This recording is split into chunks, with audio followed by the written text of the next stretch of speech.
അടിപൊളി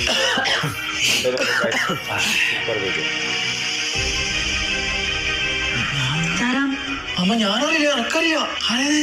നീ ഏതാണ്? അതെ, നിങ്ങളും കൂടെ കൊട്ടങ്ങ കഴിക്ക്. ഓക്കാന്നല്ലേ ഈ പാരങ്ങ് മേടിച്ചു വന്നിനി. ചേരാൻ നോക്കുമ്പോ കൊരയൂ. അപ്പൊ നിന്നെ നല്ല ഇയാളെപ്പോ രാത്രി വിളിക്കരി. അപ്പൊ മോള് പാരമ്പര്യ കുച്ചോളൂ. ഞങ്ങൾക്ക് കട്ടൻ ചാവലാക്കി തരത്തില്ല. നല്ലോണം അഭിനയം പഠിപ്പിച്ചു കൊടുക്കുന്നല്ലേ. ഒരു ഫോട്ടത്തി വന്നിനി നോട്ടം നോക്കി അവിടെ എന്നോട് സ്നേഹല്ലേ. നീ എന്താണ് ചെയ്യുന്നത്? ഞാൻ നേരത്തെ വന്നോണ്ട് നിങ്ങൾ രണ്ടാളും എല്ലാ കളിക്കും ഞാൻ പഠിച്ചില്ലേ. വായു തുറച്ചിട്ട് പോയി. ഇതാണ് ഞാൻ പ്രേമിക്കുന്ന പെണ്ണെ. ആര്യൻ എപ്പം പറയല്ലേ ഇവിടെ വായില നാക്കിനെ കൊണ്ട് ജീവിക്കറിയില്ല. തീരെ വായു നാക്കില്ല. ഊമപ്പെണ്ണ കടാ ഇതിനകത്ത് ഇത്രേ സോഡ്. അതുകൊണ്ട് സമാധാനം. എടി എല്ലാരും പരിചയപ്പെട്ടില്ലേ? നിന്റെ നാത്തോരെ എങ്ങനെയുണ്ട്?